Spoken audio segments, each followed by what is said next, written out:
Hey everybody, it's Hutch again with the Survival University and my co-star Ash here. We wanted to talk to you today about lighters. You've probably heard it said a million times before that you can break the ferro rod out of one of these lighters and make a fire with it. That is absolutely 100% true, but there's some things you might want to take into account.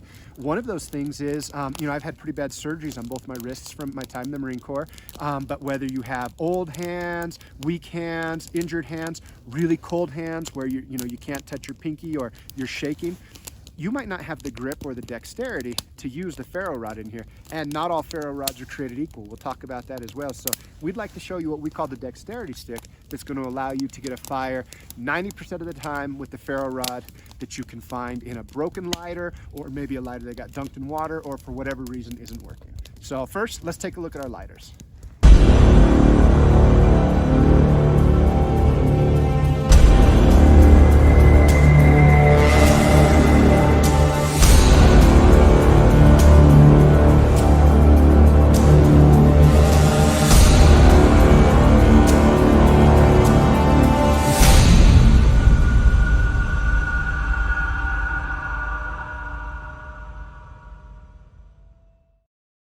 Now we recommend you use a bright colored lighter whenever possible, so that if you drop it in the snow, you can find it.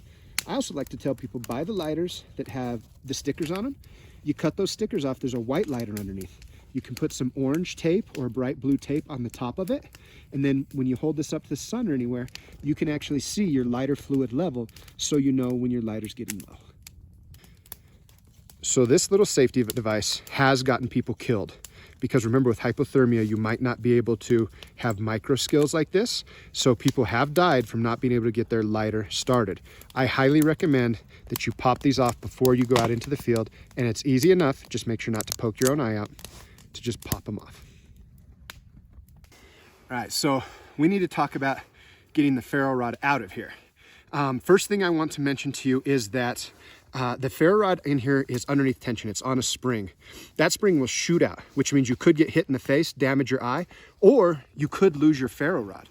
So when we tell people how to do this, what we actually like you to do is, if you're doing it in the field, is you're actually gonna grab it and you're gonna cup your hand around like this and lean forward so that that ferro rod shoots into your hand, as opposed to shooting in the snow and being lost and now you have to make fire another way.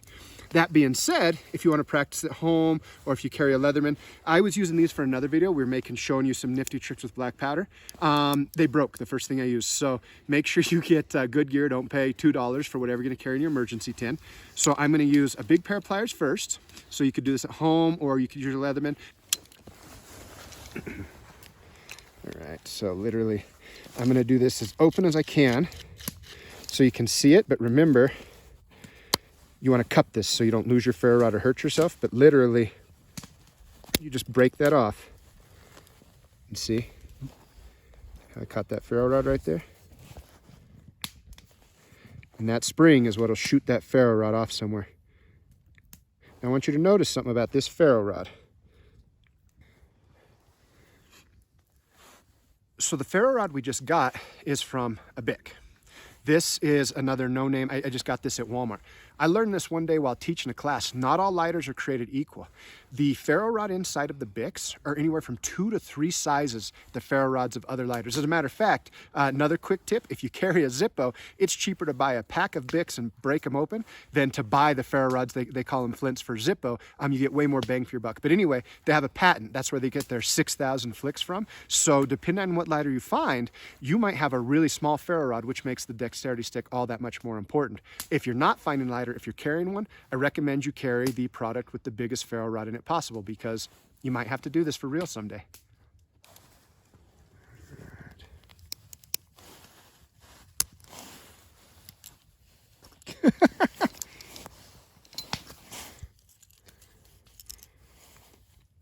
So look at how small that is compared to the one from the BIC. And keep in mind, these are both brand new lighters. These are not used lighters. These are brand new, bought just for this video.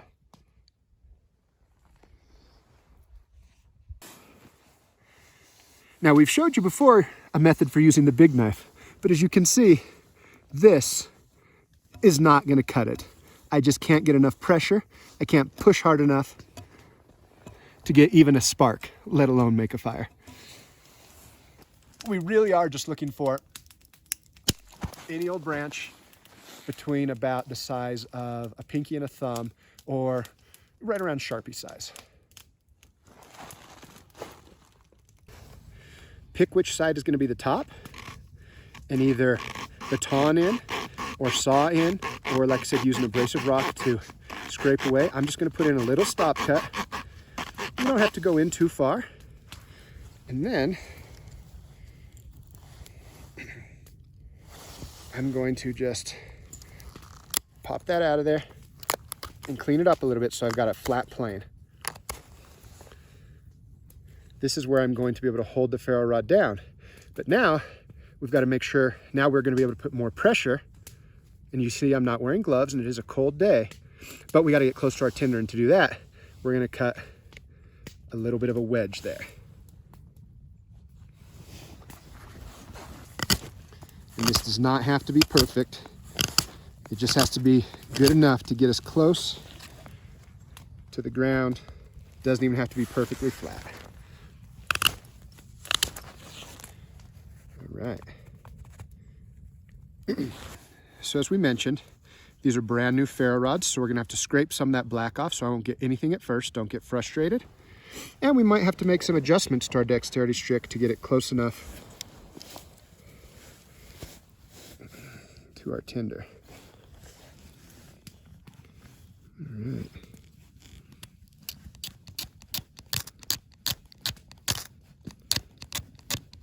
See, I can push much harder now than I could just trying to hold on to that. And I can get a bunch of pressure, and I can get a fire from a broken lighter or a lighter that for some other reason is not working.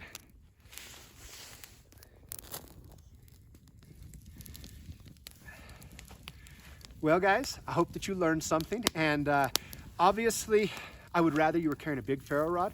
I hope that if you have the time, you go right now and you check out our Real Winter Survival Fire Kit. It's dealing with all these things, dexterity and hypothermia. But if nothing else, get out in your backyard and practice some of this stuff, because as you can see, depending on which lighter you find, you might have a different size ferro rod. You might not have ever thought about, well, how am I going to hold on to this little ferro rod? We take these things for granted when we read a video or read a book or watch a video. So please get out in the backyard, practice some of the stuff. If you'd like to learn from some more of my experiences, I sure would love to see you out here to class. Otherwise, if you come up with a way to improve the dexterity stick, this is something I came up with on a cold day when my hands weren't working the way they used to, either from the cold or the surgeries or both. So if you can improve it, I sure would love to hear about it. So there's a quick tip from Hutch on how to use a broken lighter in order to start a fire. If you're interested in tips and tricks like this, of course you can watch this on video, but if you want to come out here and get hands-on experience from people that have done it over and over and over again to help you with that learning curve, come on out. Hutch is running my winter survival classes, so you're going to get a setting like this to learn these skills. You can also come out during the summer, and Hutch will be part of our gang. But hopefully we'll see you out here at class. If not, make sure, I'd love to see you here just watching us on videos. Please comment, like, subscribe, and share to anybody that you feel can benefit from some of these techniques. Thanks again for joining us. See you again next time.